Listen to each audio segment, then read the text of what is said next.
Hello learners, welcome to Adiology. और इस video के थ्रू हम स्टार्ट करेंगे आपका sexual reproduction in flowering plants. तो ये आपका चैप्टर 2 है, क्लास 12 बोर्ड्स का एनसीईआरटी का बहुत इंपॉर्टेंट चैप्टर। तो चलिए स्टार्ट करते हैं आज। सबसे पहले इस चैप्टर में आपको क्या क्या पढ़ने के लिए मिलेगा ये आपको जानना बहुत ज़रूरी है। तो देखो, ये वाला चैप्टर में आपका नाम है sexual reproduction in flowering plants, यानी कि एक जो रिप्रोडक्शन का पार्ट है सेक्सुअल रिप्रोडक्शन, वो हम इस चैप्टर में कंसिडर करने वाले हैं। और फ्लावरिंग प्लांट्स यानी कि एंजियोस्पर्म्स के बारे में हम पढ़ने वाले हैं। अब यहाँ पे आपको इन चैप्टर्स में कुछ 7 टॉपिक्स पढ़ने के लिए मिलेंगे, विच इज़ अ फ्लावर क्या होता है, एक मेल रिप्रोडक्टिव सिस्टम क्या होता है, उसके अंदर प्रोडक्शन कैसे होता है गैमीट्स का, फीमेल रिप्रोडक्टिव सिस्टम क्या होता है, प्री फर्टिलाइजेशन इवेंट्स यानी फर्टिलाइजेशन से पहले जो गैमीट का फॉर्मेशन है, और गैमीटोजेनेसिस यानी कि गैमीटोजेनेसिस और गैमीट का ट्रांसफ़र, दो गैमीट एक दूसरे के पास कैसे आते हैं। और प्लांट्स के अंदर ये सब कुछ पॉसिबल होता है with the help of pollination. तो एक पॉलिनेशन की प्रोसेस और इसमें पढ़नी है। तो 3 टॉपिक्स इसमें हो गए। नाउ फर्टिलाइजेशन यहाँ पे एंजियोस्पर्म्स के अंदर एक अलग तरीके का देखने के लिए मिलता है, जिसे हम बोलते हैं डबल फर्टिलाइजेशन। तो डबल फर्टिलाइजेशन हम इसमें देखेंगे। Then the 6th one is post fertilisation event. Double fertilisation होने के बाद जो आपको एक प्लांट में सीड देखने के लिए मिलता है, उस सीड को हम कंसिडर करेंगे पोस्ट फर्टिलाइजेशन इवेंट में। लास्ट में यहाँ पे कुछ टर्म्स है जो कि आपको पता होनी चाहिए फ्लावरिंग प्लांट से रिलेटेड, फर्टिलाइजेशन और पोस्ट फर्टिलाइजेशन से related, which is apomixis and polyembryony. 2 अलग अलग कंडीशंस है जो कि प्लांट में हमें देखने के लिए मिलती है कुछ प्लांट्स में। उनके बारे में हम अच्छी तरीके से डिटेलिंग में पढ़ेंगे। स्टार्ट करते हैं sexual reproduction in flowering plants में फ्लावर्स से। तो आपको इस स्लाइड पे जो ये फ्लावर का डायग्राम दिख रहा है, ये आपकी एनसीईआरटी बुक का है, फिगर 2.1। यहाँ पे हमने एक लॉन्गिट्यूडनल सेक्शन देखने के लिए मिल रहा है फ्लावर का, जिसमें आपको फ्लावर के पार्ट्स देखने के लिए मिल रहे हैं। जितने भी एंजियोस्पर्म्स होते हैं यानी कि आपके फ्लावरिंग प्लांट्स जिसमें आपको फ्लावर्स देखने के लिए मिलते हैं, अंडरगो करते हैं सेक्सुअल रिप्रोडक्शन। यहाँ पे सेक्सुअल रिप्रोडक्शन के अंदर मेल वाला पार्ट भी होगा, राइट, और फीमेल पार्ट भी होगा। दोनों अपने अपने गैमीट्स का फॉर्मेशन करेंगे, फर्टिलाइजेशन होगा, फिर जाके आपका सीड का फॉर्मेशन होगा। यहाँ पे इस पूरे ही चैप्टर में स्टार्टिंग से हम हर छोटी छोटी चीज़ें पढ़ेंगे, जैसे पार्ट्स के नाम देखेंगे, कौन कौन से फीमेल पार्ट्स होते हैं, कौन कौन से मेल रिप्रोडक्टिव यूनिट के पार्ट्स होते हैं। उसके बाद इस पूरे ही चैप्टर के एंड में हमें सीड का फॉर्मेशन करना है। तो ये पूरा जो हम सेक्सुअल रिप्रोडक्शन पढ़ रहे हैं उसका जो एंड प्रोडक्ट है वो हमारा सीड है। तो इस पूरे चैप्टर की स्टार्टिंग से एंड जो हम टॉपिक पढ़ेंगे वो आपका सीड पढ़ेंगे, क्योंकि इस पूरे ही सेक्सुअल रिप्रोडक्शन का एंड क्या है, आपका सीड, राइट। अब यहाँ पे पूरा रिप्रोडक्शन जो हो रहा है वो फ्लावर के अंदर हो रहा है, इसीलिए यहाँ पे बहुत इंपॉर्टेंट है कि आपको फ्लावर की एक बेसिक नॉलेज बहुत अच्छी तरीके से हो। यहाँ पे आपका जो फ्लावर का डायग्राम है, इसमें आपको कुछ स्ट्रक्चर्स लेबल करे हैं एनसीईआरटी ने, तो इसे हम एक बार अच्छी तरीके से जूम करके देख लेते हैं। देखो, यहाँ पे आपको पेटल्स देखने के लिए मिल रही है। पेटल्स ना तो फीमेल का पार्ट है ना मेल का। सेपल्स ना मेल का पार्ट है ना फीमेल का। ये फ्लावर का कलर अट्रैक्ट करने के लिए है। पेटल्स कलरफुल होती है, बहुत ज़्यादा कलरफुल होती है। सेपल्स हमेशा ग्रीन होती हैं कलर में। सो सेपल्स हमेशा ग्रीन होंगी, हाउएवर पेटल्स कलरफुल होंगी, violet colour, purple colour, blue, आपको रेड, ऑरेंज, येलो, पिंक, बहुत अच्छे अच्छे अट्रैक्टिव कलर्स में देखने के लिए, ब्राइट कलर्स में देखने के लिए आपको मिल जाएंगे। अब बात करते हैं हम मेल पार्ट की, फिलामेंट और एंथर। फिलामेंट और एंथर मिल के बनाते हैं स्टेमन्स। स्टेमन्स जो है आपका मेल रिप्रोडक्टिव यूनिट का पार्ट है। इसके बाद आपका स्टिग्मा, स्टाइल और ओवरी एंड ओव्यूल्स जो कि यहाँ पे मेंशन करे हुए हैं, ये आपके फीमेल रिप्रोडक्टिव यूनिट का पार्ट है, जहाँ जो कि आपको फीमेल के अंदर देखने के लिए मिलती है। ये जो नेक्टिफेरस एरिया है, ये अगेन आपके प्लांट का पार्ट है। यहाँ पे इस फ्लावर में जो नेक्टिफेरस एरिया है यहाँ पे नेक्टर का फॉर्मेशन होता है। नेक्टर, वही नेक्टर जो कि इंसेक्ट अपने साथ सक करके लेके जाता है, राइट। तो ये चीज़ आपको एक फ्लावर में देखने के लिए मिलती है। अब यहाँ पे हम दो टर्म की बात कर रहे हैं, एक टर्म की बात कर रहे हैं हॉर्टिकल्चर और दूसरे टर्म की है फ्लोरिकल्चर। हॉर्टिकल्चर वर्ड आपकी एनसीईआरटी की लाइन में गिवन है।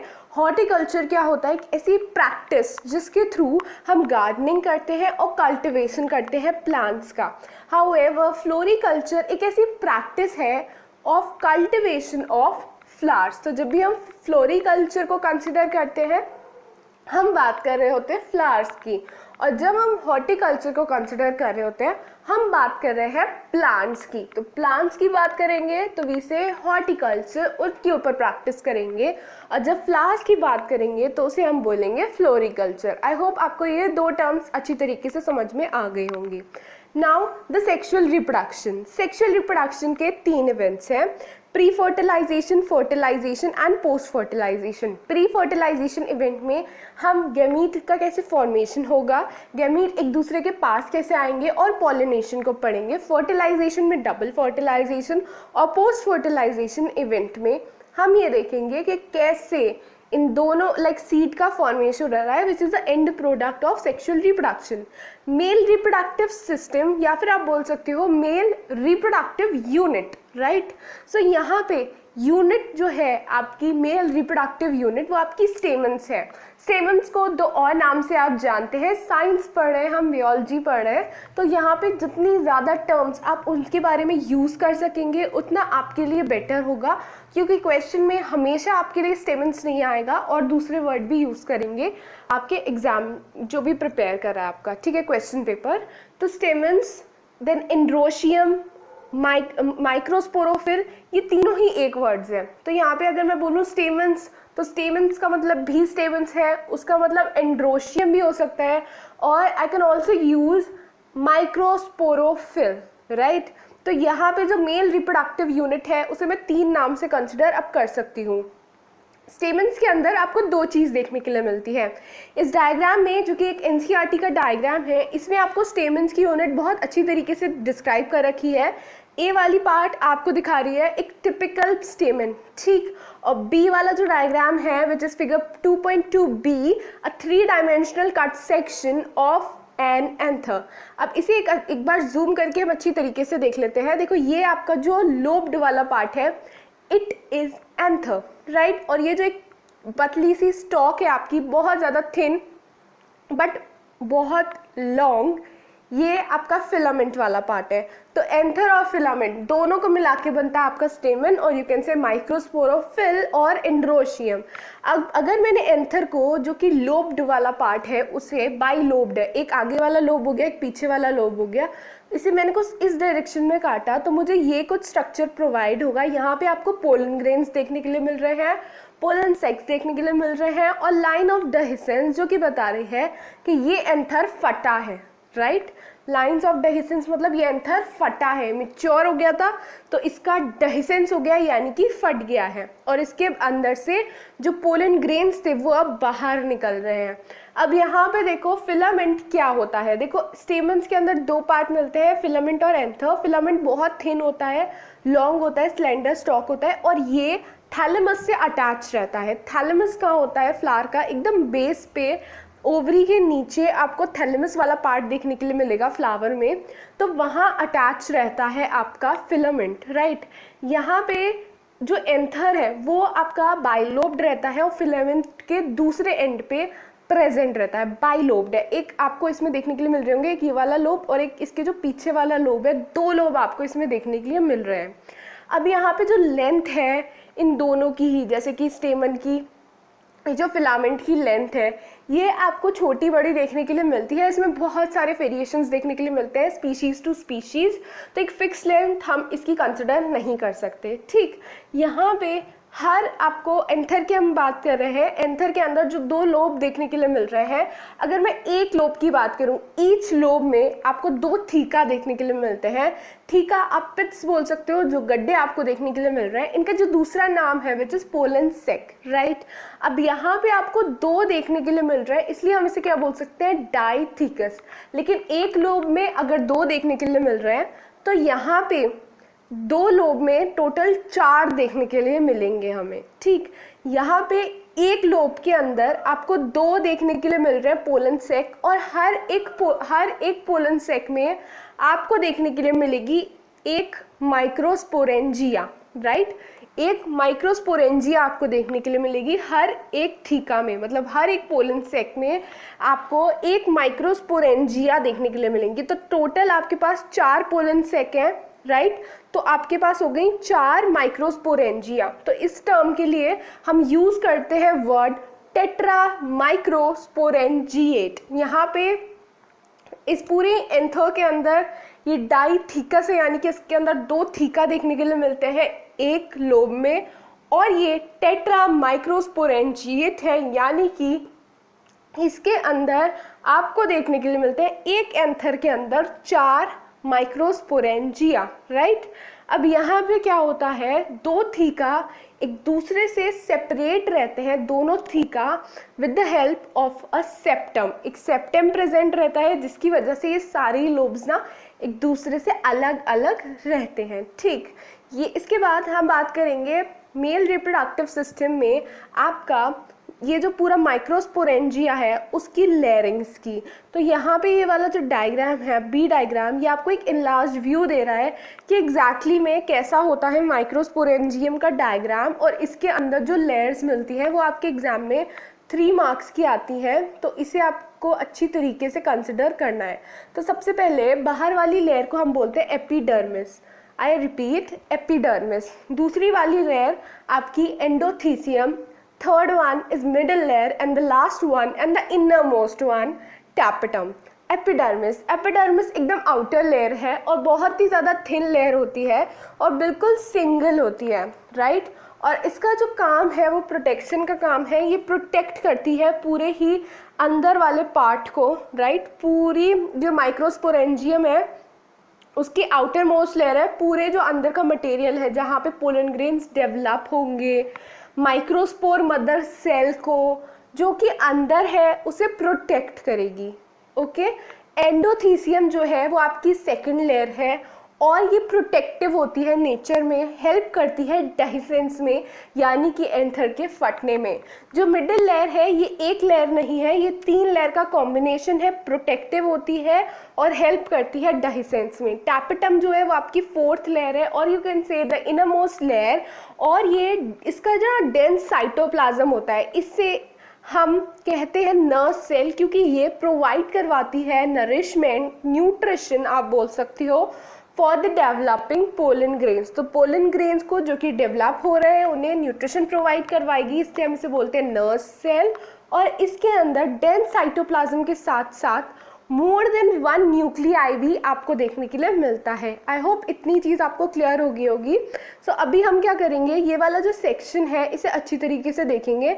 तो इधर देखो, हम स्टार्टिंग अपर लेयर से कर रहे हैं, epidermis, it is endothecium, okay. फिर आपका मिडिल लेयर और ये आपका टैपेटम आपको देखने के लिए मिल रहा है। यहाँ पे आपको कनेक्टिव टिश्यूज़ भी देखने के लिए मिल रहे हैं और स्पोरोजीनियस टिश्यूज़ भी आपको देखने के लिए मिल रहे हैं। स्पोरोजेनस टिश्यूज से ही आपका फॉर्मेशन होगा पोलन ग्रेन्स का, ओके। इसे हम अच्छी तरीके से पढ़ेंगे और अच्छी तरीके से आगे देखो मेल रिप्रोडक्टिव सिस्टम, या फिर आप बोल सकते हो मेल रिप्रोडक्टिव यूनिट। यहाँ पे मेल रिप्रोडक्टिव यूनिट स्टार्ट होती है आपकी स्पोरोफाइट से। स्पोरोफाइट आपका डिप्लॉयड होता है जो कि फॉर्म करता है नंबर ऑफ स्पोर्स। तो बहुत सारे स्पोर्स का फॉर्मेशन होता है स्पोरोफाइट से। स्पोरोफाइट से जो बनते हैं वो है आपके microsporophyll which is stamens. Stamens जो है वो आपका छोटा पार्ट है स्पोरोफाइट से। माइक्रोस्पोरोफिल जो कि डिप्लॉयड होती है नेचर में, और इसके अंदर आपको स्टेमन्स देखने के लिए मिलती हैं। स्टेमन्स के अंदर आपको माइक्रोस्पोरेंजिया और यू कैन सी माइक्रोस्पोरेंजियम देखने के लिए मिलते हैं। जहाँ पे इसकी प्लॉइडी होती है डिप्लॉइड विच इज 2n, और इसके अंदर आपको लाइक माइक्रोस्पोरेंजियम हम किसे बोलते हैं, पोलन सेक को। पोलन सेक के अंदर आपको गेमीटोफाइट देखने के लिए मिलते हैं। गेमीटोफाइट आपका डिप्लॉइड सेल है, और यहाँ पे गेमीटोफाइट बोलते हैं हम इमेच्योर पोलन ग्रेन को। इमेच्योर पोलन ग्रेन और ज़्यादा मिच्योर होते हैं और फॉर्मेशन होता है मिच्योर मेल गैमीट का, जिसे हम बोलते हैं लाइक जिनकी प्लॉइडी n है, और ये क्या है आपके पोलन ग्रेन्स, लेकिन बहुत मिच्योर वाले। ओके, सो स्पोरोफाइट से माइक्रोस्पोरोफिल, देन माइक्रोस्पोरोफिल से माइक्रोस्पोरेंजियम, एंड माइक्रोस्पोरेंजियम से गेमीटोफाइट, और गेमीटोफाइट से मेल गैमीट। इस पूरे ही चैप्टर का आपको डिटेल नोट्स मिल जाएंगे डिस्क्रिप्शन बॉक्स में, तो वहाँ से आप डाउनलोड भी कर सकते हो, बहुत इजीली PDF मिल जाएगा। और अगर कोई भी डाउट आता है तो नीचे वहीं पे आपको टेलीग्राम आपका लिंक मिल जाएगा, जहाँ पे आप अपने डाउट सॉल्व करवा सकते हो, वरना एक कमेंट के थ्रू भी आप अपना कमेंट छोड़िए वहाँ पे नीचे, तो आपका डाउट मैं सॉल्व कर दूँगी जल्दी से जल्दी, ठीक। सो यहाँ पे हम आगे चल रहे हैं। देखो यहाँ पे जो स्पोरोजिनस टिश्यूज़ हमने देखे अभी, ये क्या करते हैं, अंडरगो करते हैं मियोटिक डिवीजन। मियोटिक डिवीजन हम किसे बोलते हैं, आपकी रिडक्शनल डिवीजन को, जो कि हमने क्लास 11th में पढ़ी हुई है सेल साइकिल वाले चैप्टर में। तो यहाँ पे जो आपका स्पोरोजिनस टिश्यू है वो अंडरगो करता है रिडक्शनल डिवीजन, और रिडक्शनल डिवीजन अंडरगो करके माइक्रोस्पोर टेट्राड बनाता है। माइक्रोस्पोर टेट्राड मतलब यहाँ पे एक ही सेल होगा और इसके अंदर 4 पोलन ग्रेन्स होंगे, या आप बोल सकते हो 4 माइक्रोस्पोर होंगे। तो माइक्रोस्पोर कुछ इस तरीके से अरेंज होंगे, इसे हम बोलते हैं isobilateral condition of microspore tetrad. Okay, तो 4 सेल है इसलिए माइक्रोस्पोर टेट्राड, और यहाँ पे चारों कुछ इस तरीके से अरेंज है, इसलिए हम बोलते हैं इसे आइसोबाइलेटरल कंडीशन ऑफ माइक्रोस्पोर टेट्राड। अब यहाँ पे स्पोरोजिनस टिश्यू से इनका फॉर्मेशन हुआ है। अब यहाँ पे हर एक माइक्रोस्पोर मदर सेल फॉर्मेशन कर, यानी कि पोलन मदर सेल और माइक्रोस्पोर मदर सेल हम एक ही चीज़ को कहते हैं, उसके पास इतनी कैपेबिलिटी होती है, इतनी एबिलिटी होती है कि वो क्या करे, डिवीजन करके, मियोसिस अंडरगो करके आपका फॉर्मेशन करे माइक्रोस्पोर्स का। ओके, तो यहाँ पे जो स्पोरोजिनस टिश्यूज़ है उनके अंदर आपको मेगास्पोर मदर सेल मिलती है, या फिर हम बोल सकते हैं पोलन मदर सेल मिलती है, जो कि मियोसिस अंडरगो करके, विच इज डिवीजन अंडरगो करके माइक्रोस्पोरोजेनेसिस के थ्रू फॉर्मेशन करती है माइक्रोस्पोर्स का। और यहाँ पे माइक्रोस्पोर्स की हम बात कर रहे हैं, मतलब एक बारी में आपका एक डिवीजन से 4 स्पोर्स का फॉर्मेशन होता है। ओके, आई रिपीट, एक बार में डिवीजन से 4 स्पोर्स का फॉर्मेशन होता है, इसलिए हम कंसिडर कर रहे हैं microspore tetrad. Okay, so the formation of microspores from a pollen mother cell or a microspore mother cell through meiosis is called microsporogenesis.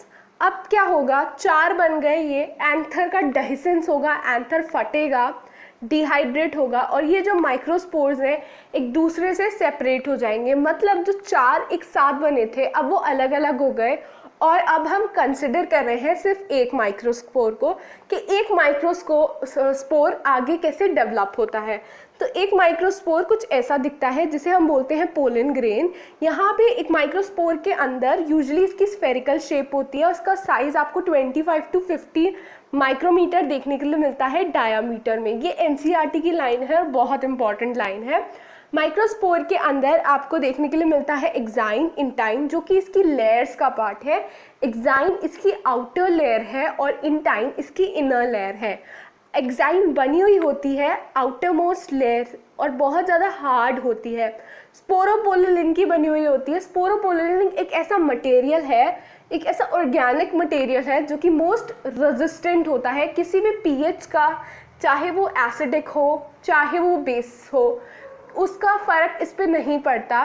चाहे कितना भी रेनफॉल हो जाए, एसिड रेन हो जाए, कोई भी अफेक्ट नहीं होता इस एक्साइन की लेयर पे, क्योंकि ये स्पोरोपोलिन से बनी है और स्पोरोपोलिन बहुत हार्डेस्ट मटेरियल है। इसी की वजह से हम इसे एज अ फॉसिल स्टोर कर सकते हैं। फॉसिल्स वैसे ही जब हम म्यूज़ियम में रखते हैं फॉसिल्स को ऐसे ही हम इसे प्रिजर्व कर सकते हैं पोलन ग्रेन्स को due to the presence of sporopollenin. और जब हमारी रिक्वायरमेंट हो, हमें कोई एक्सपेरिमेंट करना हो या फिर हमें कुछ चीज़ की स्टडी करनी हो एक पर्टिकुलर प्लांट के लिए, तो हम इसकी स्टडी आराम से कर सकते हैं इसे जर्मिनेट करवा के। ओके, ये चीज़ें हमें देखने के लिए मिलती हैं।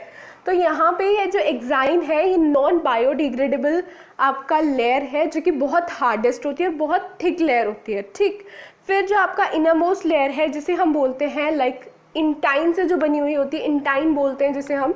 इंटाइन कंपोज्ड ऑफ होती है पैक्टिन और सेल्यूलोज की, तो कॉम्बिनेशन पैक्टिन और सेल्यूलोज से बना हुआ होता है। हाउएवर एग्जाइन जो आउटर मोस्ट लेयर है वो आपकी स्पोरोपोलिन से बनी है। इंटाइन बहुत ज़्यादा इलास्टिक इन नेचर की होती है और बहुत ही ज़्यादा थिन और सॉफ्ट होती है। यहाँ पे जब हम स्टडी करते हैं पोलन ग्रेन्स की तो उस ब्रांच को हम बोलते हैं पेलियनोलॉजी। यहाँ पे इसके अंदर पोलन ग्रेन्स के अंदर आपको एग्जाइन और इंटाइन के साथ साथ एक और चीज़ देखने के लिए मिल रही है which is germ pore. Germ pore ऐसी जगह है जहाँ पे आपको एग्जाइन एब्सेंट देखने के लिए मिलती है आउटर सरफेस पे, और उस जगह को हम बोलते हैं जर्म पोर। जर्म पोर का एक्चुअल फंक्शन क्या होता है? जर्म पोर का एक्चुअल फंक्शन ये होता है कि यहाँ से आपका पोलन ट्यूब का फॉर्मेशन होता है। पोलन ट्यूब मतलब इस जगह से पतली सी ट्यूब का फॉर्मेशन होगा जिसके जो कि आपका जो फीमेल यूनिट है उसके अंदर जाएगी। ओके, तो इसका जो पूरा फॉर्मेशन है वो हम आगे पढ़ेंगे जब और अच्छे से हम इसी वाले सेशन में कवर अप करेंगे एग्जैक्टली पोलन ट्यूब का फॉर्मेशन कैसे होता है। ओके, लेकिन कहाँ से होता है ये आपको अभी समझ में आना चाहिए विच इज़ जर्म पोर। फिर वैक्यूल और न्यूक्लियस भी आपको देखने के लिए मिलते हैं एक पोलन ग्रेन के अंदर। तो 3 मार्क्स का क्वेश्चन आपके लिए आता है एग्जाम में पोलन ग्रेन के ऊपर, तो आपको ये सारी चीज़ें कंसिडर करनी है वहाँ पे, जर्म पोर, एग्जाइन, इंटाइन, वैक्यूल और न्यूक्लियस। और इसका अच्छे से डायग्राम, पोलन ग्रेन के ऊपर आपको एक ऑयली लेयर देखने के लिए मिलती है जिसे हम बोलते हैं पोलन किट। पोलन किट का काम आपका इंसेक्ट को अपनी तरफ अट्रैक्ट करना होता है, उनसे अटैच होना होता है पॉलिनेशन के लिए। साथ ही साथ ये प्रोटेक्ट करती है आपके पोलन ग्रेन को हार्मफुल यूवी रेस से। पोलन किट बनी हुई होती है कैरोटिनॉइड्स एंड लिपिड की। ये इसका कॉम्पोजिशन है जो कि आपको बहुत अच्छी तरीके से याद होना चाहिए। हाउएवर एनसीईआरटी के अंदर पोलन किट का कोई भी डिस्क्रिप्शन नहीं है। यहाँ पे जो पोलन ग्रेन्स है वो आपको एलर्जीज भी कॉज करवाते हैं जैसे कि एज्मा एंड ब्रोंकाइटिस। अस्थमा इसकी स्पेलिंग है, लेकिन जब इसका प्रोनाउंसिएशन होता है then we will consider as asthma, right. यहाँ पे हम एक एग्जाम्पल ले रहे हैं एक इम्पोर्टेड वीट का। इंडिया के अंदर ये वीट नहीं था, बाहर से ये इम्पोर्टेड आया जिसका नाम था पार्थेनियम, कैरेट ग्रास और यू कैन से Congress grass. Congress grass word NCERT में नहीं दे रखा, तो आप अपने एनसीईआरटी में अलग से मेंशन कर लीजिएगा। यहाँ पे इसके साथ साथ पोलन एलर्जीज भी आई जो कि लाइक बहुत सारी पोलन एलर्जी इसने कॉज करी। इसके बाद मेल रिप्रोडक्टिव यूनिट में हमें एक और पार्ट पढ़ना है which is pollen grains. Highly like rich होते हैं न्यूट्रिएंट क्वालिटी में और इसे हम यूज़ करके बहुत सारे टैबलेट्स बनाते हैं, सिरप्स का फॉर्मेशन करते हैं और फूड सप्लीमेंट्स का फॉर्मेशन करते हैं, और इन्हें एथलीट्स और रेस हॉर्सेस को दिया जाता है ताकि हम इंक्रीज़ करवा सकें उनकी परफॉर्मेंस को। पोलन ग्रेन जो होता है उनकी वाइबिलिटी एक स्पेसिफिक टाइम पीरियड तक रहती है और ये स्पीशीज़ टू स्पीशीज़ वेरी करती है, यानी कि कुछ पोलन ग्रेन्स में, कुछ सीरियल्स में आपको देखने के लिए मिलेगा राइस और wheat with in 30 minutes viability, मतलब 30 मिनट्स तक वो पोलन ग्रेन ठीक रहेंगे। हाउएवर 30 मिनट्स बाद वो पोलन ग्रेन्स खराब हो जाएंगे। उसके बाद आपका जो दूसरा चीज़ है लाइक लेग्यूमिनेसी, सोलेनेसी और रोजेसी में ये आपकी जो वाइबिलिटी है, मतलब जिंदा कब तक रहेगा पोलन ग्रेन्स बिल्कुल ठीक एक्सपायरी से पहले, तो उसे हम बोलते हैं वाइबिलिटी, राइट। ये आपकी मंथ्स तक देखने के लिए मिलती है। अगर आपको स्टोर करना है पोलन ग्रेन को तो आप ईयर्स तक कर सकते हैं, बस आपको उसे डिप करके रखना पड़ेगा नाइट्रोजन मीडियम में विच इज़ -196 डिग्री सेल्सियस पे। तो इतना टेम्परेचर अगर आप डिप करके रखेंगे अपने पोलन ग्रेन्स को तो डेफिनेटली आपके जो पोलन ग्रेन्स हैं वो ईयर्स तक प्रिजर्व्ड रहेंगे। इसके बाद पोलन ग्रेन, एक पोलन ग्रेन मैच्योर कैसे होता है, तो यहाँ पे एक माइक्रोस्पोर है और हम पढ़ रहे हैं माइक्रोस्पोरोजेनेसिस। माइक्रोस्पोर क्या करता है, अंडर ग्रोथ जाता है, बहुत सारे डेवलपमेंट होता है, डिवीजन होता है, डिवीजन के बाद आपको कुछ इस तरीके का डिवीजन दिखेगा और लास्ट में ये कुछ सेल बनेगी। तो यहाँ पे इमेच्योर पोलन ग्रेन्स, आपका मैच्योर पोलन ग्रेन में डेवलप होता है आफ्टर फर्दर डिविजन्स, राइट। इसके बाद पोलन ग्रेन के अंदर दो सेल आ जाते हैं जिसे हम बोलते हैं वेजिटेटिव सेल और generative cell. Vegetative cell usually size में बड़ी हुई होती है और इसके पास बहुत ज़्यादा साइटोप्लाज्म होता है, मतलब अबंडेंट रिजर्व मटेरियल होता है। यहाँ पे जो इसका न्यूक्लियस है वो भी आपको लार्ज साइज का देखने के लिए मिलता है। जनरेटिव सेल जो होती है वो आपकी छोटी होती है साइज में और इसका डेंस साइटोप्लाज्म, मतलब बहुत खिंचा पिचा साइटोप्लाज्म आपको देखने के लिए मिलता है और साथ ही साथ स्पिंडल न्यूक्लियस देखने के लिए मिलता है। 60% जितने भी एंजियोस्पर्म्स है ना, उसमें जब डेहिसेंस होता है, राइट, जब डेहिसेंस होता है तो आपका यही 2 सेल स्टेज मिलती है। 2 सेल स्टेज मतलब एक वेजिटेटिव सेल मिलेगी और एक जनरेटिव सेल मिलेगी, राइट। हाउएवर 40% जो बचे हुए 40% है उसमें 3 सेल स्टेज आपको देखने के लिए मिलती है। 3 सेल स्टेज मतलब यहाँ पे वेजिटेटिव सेल मिलेगी, उसके साथ साथ आपको 2 मेल गैमीट मिलेंगे। 2 मेल गैमीट कहाँ से आए, 2 मेल गैमीट आपके आए जनरेटिव सेल से। जनरेटिव सेल जो कि थी आपकी माइटोटिक डिवीजन अंडरगो करके 2 मेल गैमीट का फॉर्मेशन करती है। आई होप इस पूरी प्रोसेस को जिसे हम बोलते हैं माइक्रोस्पोरोजेनेसिस, माइक्रोस्पोर का फॉर्मेशन, ये आपको अच्छी तरीके से समझ में आ गया होगा। अब हम बात कर रहे हैं फीमेल यूनिट की, फीमेल रिप्रोडक्टिव यूनिट जिसे हम गाइनोशियम कहते हैं और आप बोल सकते हो इसे मेगास्पोरोफिल। मेगास्पोरोफिल कंपोज होती है लाइक पिस्टल भी आप बोल सकते हो इसे, कार्पल, पिस्टल, गाइनोशियम। पिस्टल के 3 पार्ट्स होते हैं, स्टिग्मा, स्टाइल और ओवरी, राइट। ओवरी के अंदर आपको ओव्यूल्स देखने के लिए मिलेंगे। तो स्टिग्मा, स्टाइल और ओवरी 3 पार्ट्स आपको देखने के लिए मिलते हैं पिस्टल में। ये जो पिस्टल है वो फ्री हो सकती है, मतलब अकेली पिस्टल, किसी के साथ अटैच नहीं है, तो इस कंडीशन को हम बोलते हैं एपोकार्पस। हाउएवर जब ये किसी के साथ फ्यूज्ड होती है तो इसे हम बोलते हैं सिनकार्पस। एपोकार्पस का जो एग्जाम्पल है इट इज़ माइकेलिया एंड फ्यूज्ड वाले का जो एग्जाम्पल है इट इज़ पापेवर। पापेवर जो है आपका एक प्लांट है। यहाँ पे पिस्टल आपको किसी प्लांट के अंदर एक भी देखने के लिए मिल सकती है, यानी कि सिंगल इन नंबर, 1 इन नंबर। हाउएवर किसी प्लांट में आपको एक से ज़्यादा भी देखने के लिए मिल सकती है, जैसे कि more than 1 which is multi carpellary, okay. और मोनोकार्पलरी मतलब सिर्फ एक मिलेगी आपको नंबर में। अब यहाँ पे फीमेल यूनिट में आपको सबसे पहले देखने के लिए मिलता है स्पोरोफिल, स्पोरोफाइट या फिर आप बोल सकते हो स्पोरोफिल। तो यहाँ पे ये जो स्पोरोफाइट है फॉर्मेशन करता है स्पोर्स का और ये डिप्लॉयड होता है नेचर में। स्पोरोफाइट स्पोर्स का फॉर्मेशन करता है और मेगास्पोरोफिल का फॉर्मेशन करता है। मेगास्पोरोफिल जिसे हम कार्पल बोलते हैं और कार्पल से क्या होता है, फॉर्मेशन होता है मेगास्पोरेंजियम का। मेगास्पोरेंजियम या फिर जिसे हम ओव्यूल्स बोलते हैं, तो ओव्यूल्स आपको ओवरी के अंदर देखने के लिए मिलते हैं।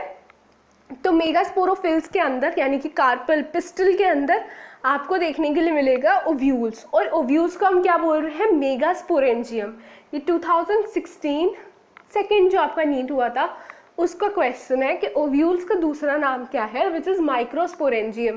तो ऐसा कौन सा साइंटिफिक टर्म है जिसके लिए ओव्यूल्स के लिए हम यूज़ करते हैं, विच इज़ माइक्रोस्पोरेंजियम। और ऐसा नहीं है 2016 में पहली बार क्वेश्चन पूछा गया था, ये आपका रिपीटेड क्वेश्चन है। तो डेफिनेटली अगर आपको ये पता होगा कि ओव्यूल को हम मेगास्पोरेंजियम बोलते हैं इस फ्लो चार्ट के थ्रू, तो आप इसका आंसर कर पाओगे और आप अपने 4 मार्क्स सेफली गेन कर पाओगे। देन आपका जो ओव्यूल्स होता है उसके अंदर आपका एम्ब्रियोसेक का फॉर्मेशन होता है। एम्ब्रियोसेक जिसे हम बोलते हैं फीमेल गैमीटोफाइट। एम्ब्रियोसेक के अंदर ओवम का फॉर्मेशन होता है, ओवम या जिसे हम बोलते हैं फीमेल गैमीट इन flowering plants, female reproductive unit में। तो आई होप इतनी चीज़ क्लियर हो गई होगी। देन मेगास्पोरेंजियम या फिर ओव्यूल अब हम डिटेल में पढ़ेंगे क्योंकि पिस्टल वाला पार्ट हमने पढ़ लिया। एक एक करके इन सारे को पढ़ेंगे, पहले ओव्यूल, फिर एम्ब्रियोसेक और फिर फीमेल गैमीट। तो यहाँ पे ओव्यूल या फिर जिसे हम माइक्रोस्पोरेंजियम बोलते हैं, यहाँ पे आपको कुछ ऐसा स्ट्रक्चर देखने के लिए मिलता है। यहाँ पे आपको दो पार्ट्स देखने के लिए मिलते हैं। जो ओव्यूल अटैच रहता है प्लासेंटा से बाय स्टॉक, तो ओव्यूल्स कुछ यहाँ है सर्कल वाला पार्ट, और जो सर्कल के एकदम टिप है जहाँ से आपकी ये जो फ्यूनिकल है वो अटैच है, जो लाइन है ना वो फ्यूनिकल है अटैचमेंट के लिए।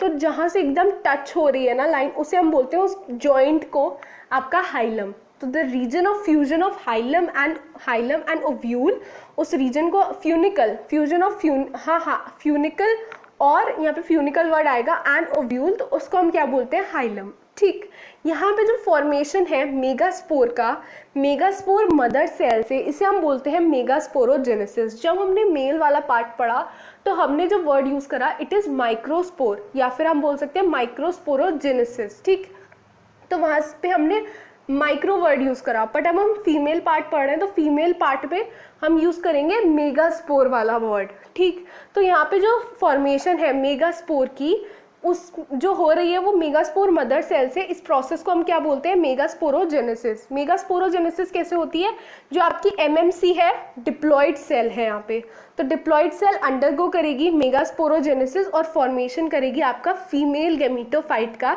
विच इज आपका एक एम्ब्रियो सेक का फॉर्मेशन। ठीक, तो अभी से हम आगे पढ़ते हैं।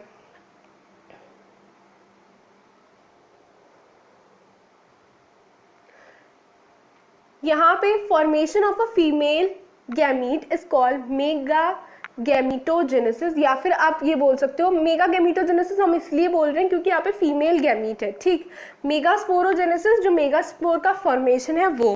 तो अभी हम देखते हैं पहले मेगास्पोर का फॉर्मेशन एग्जैक्टली कैसे होता है। तो देखो यहाँ पे आपको देखने के लिए मिलेगा megaspore mother cell, right. Megaspore mother cell undergo करेगी डिविजन, कौन सा division, reductional division, which is meiosis division. Okay, meiosis division undergo करेगी, तो मियोसिस डिविजन दो पार्ट्स में होता है, फर्स्ट और सेकंड। फर्स्ट वाला अंडरगो करेगी तो दो सेल का फॉर्मेशन करेगी, which is a microspore dyad. Microspore dyad से बनेगा माइक्रोस्पोर टेट्राड। इस पूरी को हम क्या बोलेंगे मेगास्पोरोजेनेसिस। मेगास्पोर का फॉर्मेशन हो गया, लेकिन कितने मेगास्पोर का फॉर्मेशन हुआ, 4 का। कितने का, 4। अब यहाँ पे 4 में से 3 आपके रीजेनरेट हो जाएंगे, डीजेनरेट हो जाएंगे, बिल्कुल हट जाएंगे। ठीक, एक जो आपका बचेगा सिर्फ वही फंक्शनल है, वही आगे अंडरगो करेगा आपका पूरी डिवीजन, विच इज हम जिसे बोलते हैं मेगा गैमीटोजेनेसिस। मेगा गैमीटोजेनेसिस मतलब फीमेल गैमीट का प्रोडक्शन। फीमेल गैमीट क्या था, सॉरी फीमेल गैमीटोफाइट क्या था आपका, एम्ब्रियो सेक। तो एम्ब्रियो सेक का फॉर्मेशन होगा विद अ सिंगल मेगास्पोर, और इस प्रोसेस को हम बोलते हैं मेगा गैमीटोजेनेसिस। अब ये जो आपका सिर्फ एक जो सिंगल मेगास्पोर बचा, ये अंडरगो करेगा आपका डिवीजन, जिसे हम बोलते हैं इक्वेशनल डिवीजन, और यू कैन से माइटोटिक डिवीजन। एक होगी तो उसमें क्या होगा, न्यूक्लियस इसके डिवाइड होंगे और दोनों न्यूक्लियस ऑपोजिट पोल पे चले जाएंगे। फर्दर होगा तो जो जितने भी न्यूक्लियस हैं वो ऑपोजिट पोल पे चले जाएंगे। देखो 1 से 2 न्यूक्लियस बने तो 2 से 4 बनेंगे, 4 से 8 बनेंगे, और फिर होगा आपका सेल वॉल का फॉर्मेशन और डिफरेंशिएशन। सेल वॉल का फॉर्मेशन और डिफरेंशिएशन होगा, मतलब सेल वॉल जितने भी न्यूक्लियस है उन्हें कवर अप करेंगी। ठीक, और डिफरेंशिएशन का मतलब क्या होता है यहाँ पे कि हर एक सेल को उसका अपना एक प्रॉपर फंक्शन देखने के लिए मिलेगा, मतलब हर सेल अब अपना एक प्रॉपर फंक्शन करेगी। तो यहाँ पे एम्ब्रियो सेक के अंदर, एक मैच्योर एम्ब्रियो सेक के अंदर, फीमेल गैमीटोफाइट के अंदर आपको देखने के लिए मिलता है एंटीपोडल सेल, सेंट्रल सेल बीच में, और बीच में आपको देखने के लिए मिलता है पोलर न्यूक्लियाई। पोलर न्यूक्लियाई जो होता है वो आपको एकदम सेंटर में देखने के लिए मिलेगा।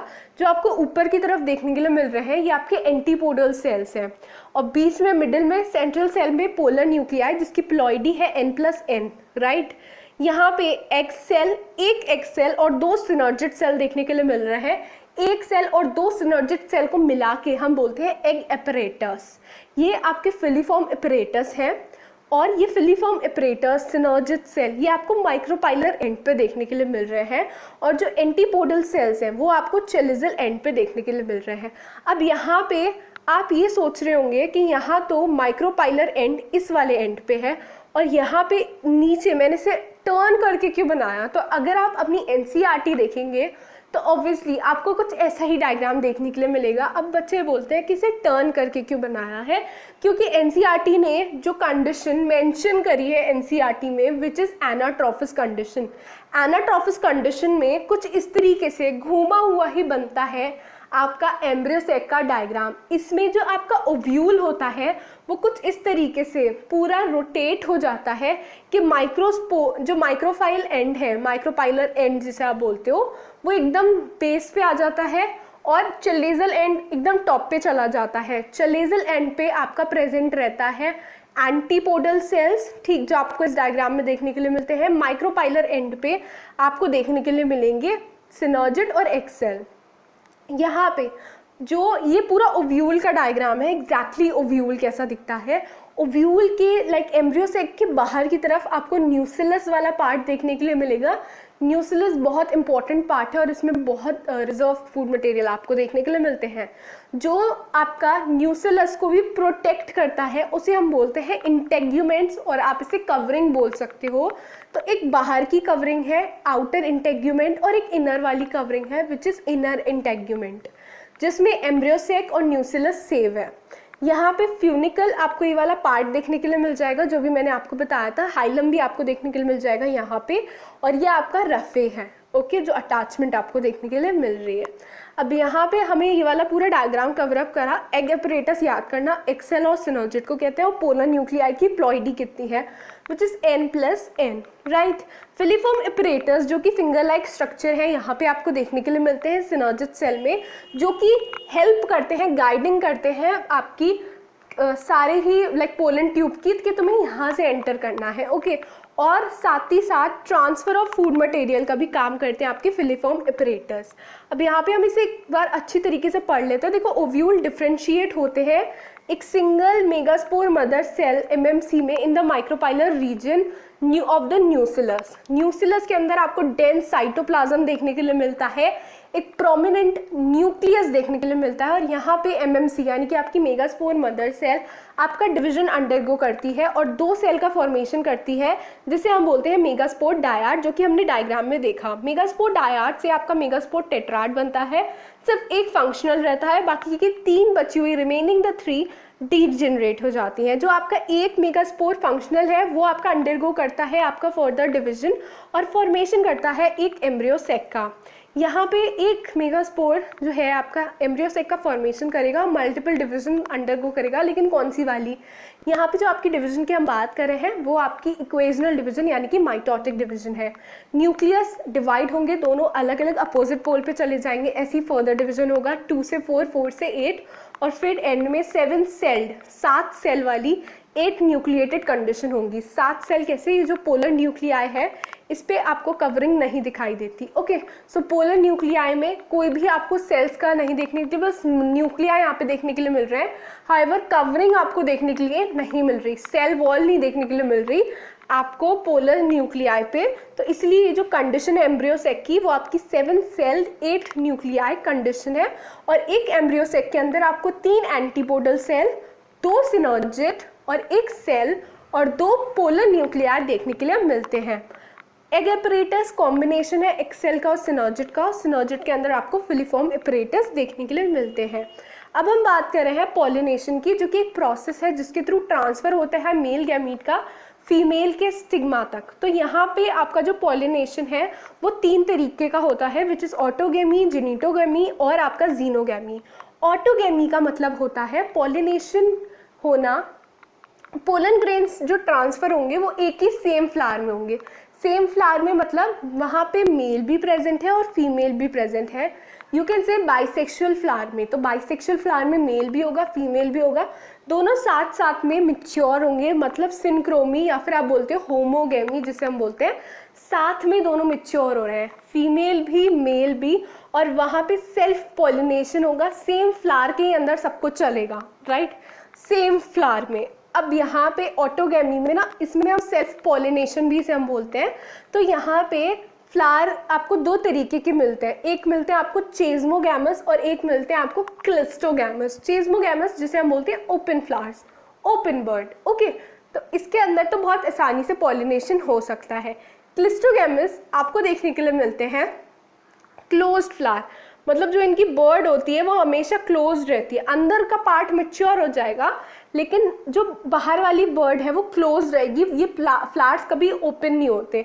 तो ये जो क्लिस्टोगैमस है CL आई रिपीट, तो L से आप याद कर सकते हो लॉक्ड फ्लावर्स है, कभी ओपन नहीं होते।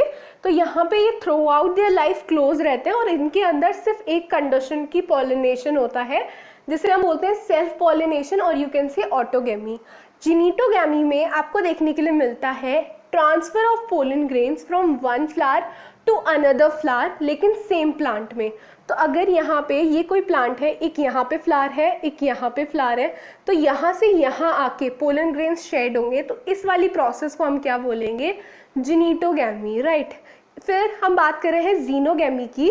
तो जीनोगैमी में आपको देखने के लिए मिलता है ये एक प्लांट है, ये एक प्लांट है, तो यहाँ से यहाँ पे आपका जो पोलन ग्रेन्स का ट्रांसफर होगा बिल्कुल डिफरेंट प्लांट्स के बीच, इसे हम बोलेंगे जीनोगैमी। और जीनोगैमी ये सेम स्पीशीज के प्लांट के बीच होती है। ये वाली लाइन बहुत अच्छी तरीके से याद कर लेना, प्लांट जरूर डिफरेंट होंगे, डिफरेंट प्लांट्स के बीच होगी, लेकिन यहाँ पे सेम स्पीशीज आपको देखने के लिए मिलेगी। ओके, सो यहाँ पे जो आपका जिनिटोगैमी है ये एग्जैक्टली लाइक आपको, अगर हम जीन्स की बात करें, क्योंकि सेम प्लांट से जीन्स आ रहे हैं, तो ये आपका बिल्कुल ऑटोगैमी की तरह आपको देखने के लिए मिलती है।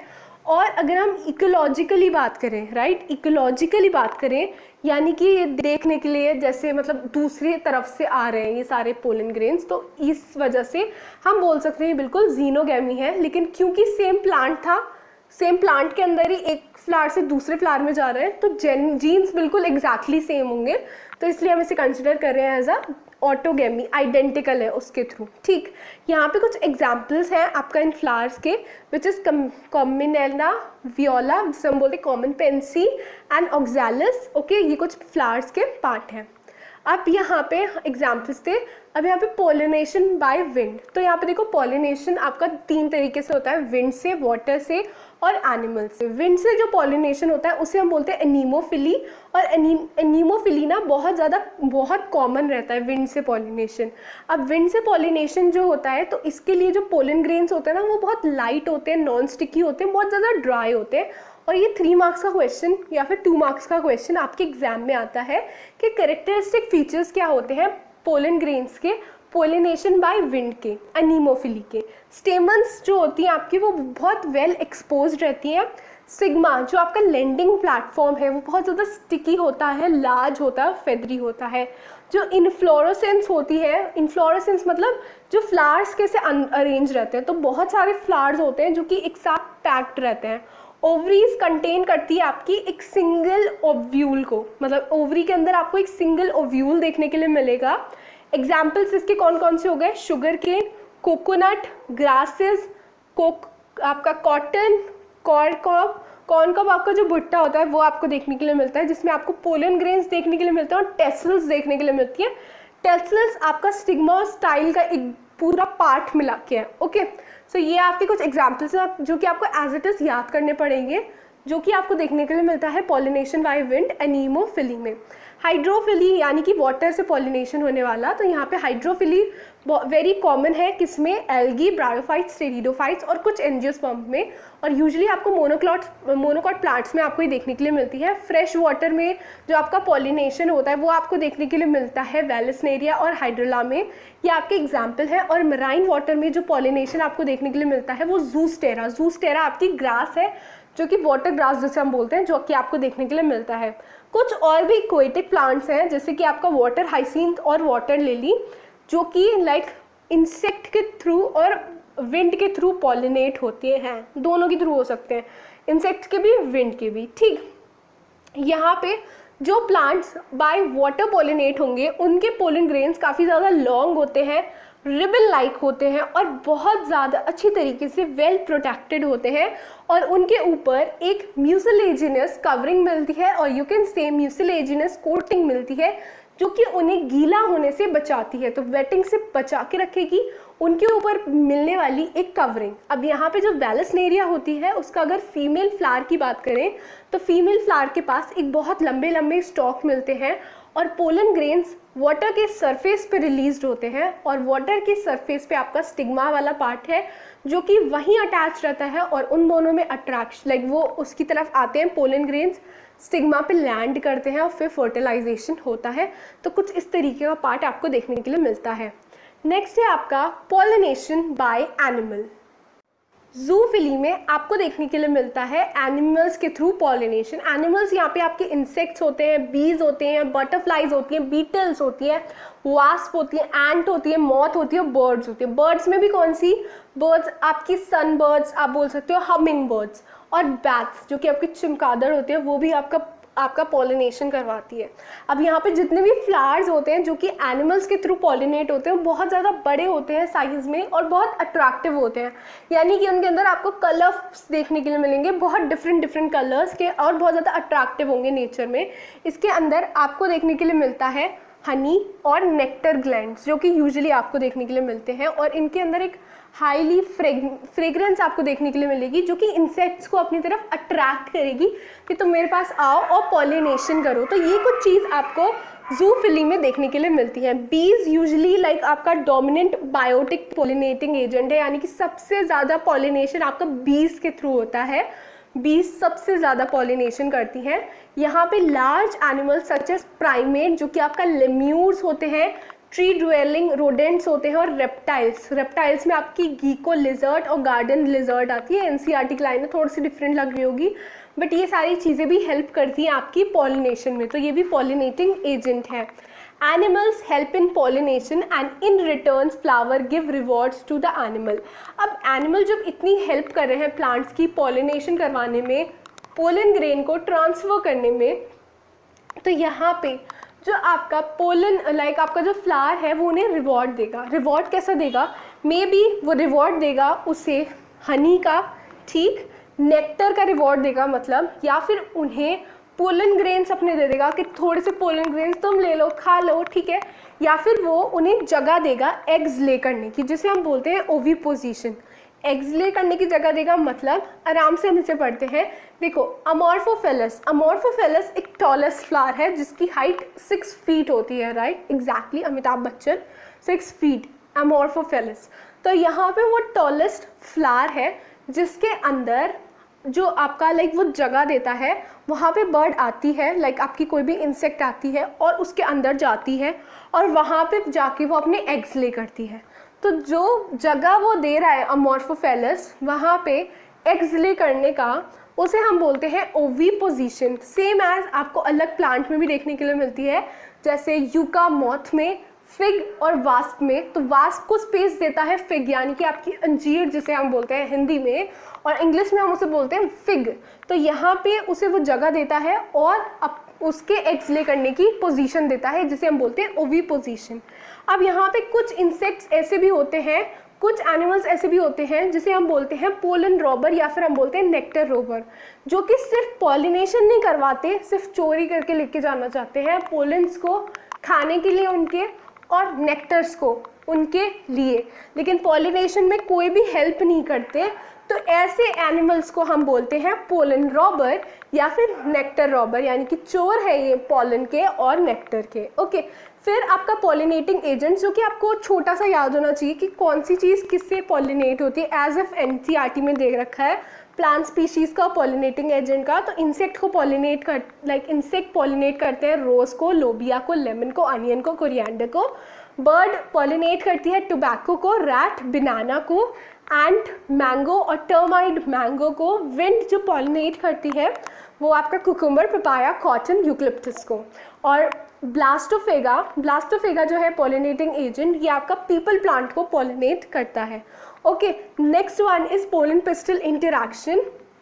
तो यहाँ पे ना लाइक कुछ in some condition the stigma rejects the pollen grain of the flower and prevent germination is called incompatibility, या फिर हम बोलते हैं सेल्फ कंपैटिबिलिटी। ठीक है, सेल्फ इनकम्पैटिबिलिटी मतलब खुद के प्लांट्स को वो नहीं लेगा, प्रिवेंट करेगी स्टिग्मा जर्मिनेशन के लिए। तो इसको हम अच्छी तरीके से पढ़ लेते हैं। तो देखो यहाँ पे जो आपको एक डायग्राम दिख रहा है, ये आपका पोलन ट्यूब का डायग्राम है, जो पोलन ट्यूब का फॉर्मेशन हो रहा है। पोलन ट्यूब स्टिग्मा पे लैंड करा और वहाँ से एक पोलन ट्यूब का फॉर्मेशन हो रहा है जो कि अंदर की तरफ ओवरी के पास जा रहा है, ठीक है। कुछ ऐसी चीज़ आपको देखने के लिए मिल रही है। अब पॉलिनेशन तो हो गया, पूरी पॉलिनेशन की प्रोसेस हमने पढ़ ली। क्या हर पॉलिनेशन के बाद जो पोलन ग्रेन स्टिग्मा पे लैंड हुए वो सही है और उनसे जर्मिनेशन होगा, मतलब गैमीट अंदर जाएंगे और आपका फ्रूट का फॉर्मेशन होगा? क्या ऐसा हमेशा पॉसिबल होगा? तो यहाँ पे हमेशा हर टाइप का पोलन सही नहीं होता, मतलब राइट टाइप का नहीं होता।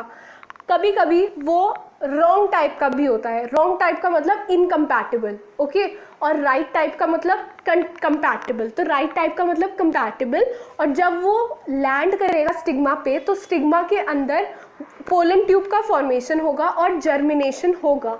हाउएवर अगर पोलन ग्रेन रॉन्ग टाइप का हुआ, जिसे हम बोलते हैं इनकम्पैटिबल, तो कोई भी जर्मिनेशन नहीं होगा, स्टिग्मा प्रिवेंट करेगी जर्मिनेशन को।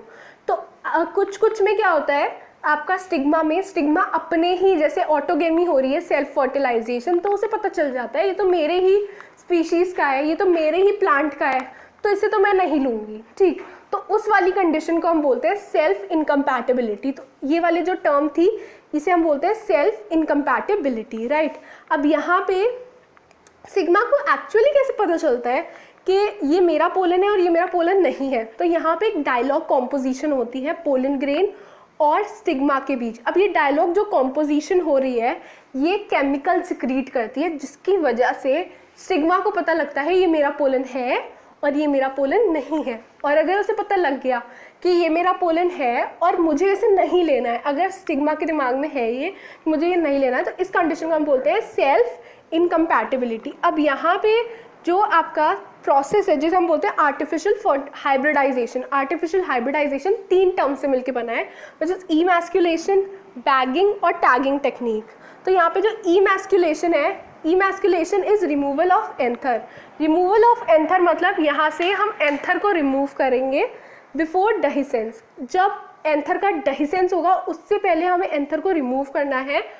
और यहाँ पे वो पूरी जो बर्ड है ना वो मिच्योर नहीं होनी चाहिए। मिच्योरेशन से पहले एक बाइसेक्सुअल फ्लावर में, एक बाइसेक्सुअल फ्लावर मतलब वहाँ पे फीमेल भी मिले और मेल भी, तो दोनों ऐसे फ्लावर में मिल रहे हैं, उस फ्लावर में से हम रिमूवल करेंगे एंथर का बिफोर डहिसेंस।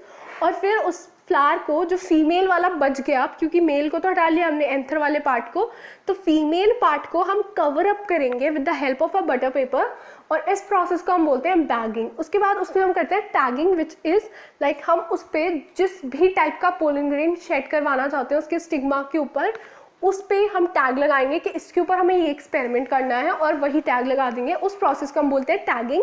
तो ये जो तो टर्म है आर्टिफिशियल हाइब्रिडाइजेशन, एक पूरा प्रोसीजर है जिसमें हम 3 स्टेप्स को फॉलो करते हैं। Emasculation which is removal of anther, bagging जिसमें हम बैगिंग करते हैं उस फीमेल पार्ट की क्योंकि मेल पार्ट हमने हटा दिया, और थर्ड प्रोसेस है which is tagging. I hope आज का सेशन आपको अच्छा लगा हो।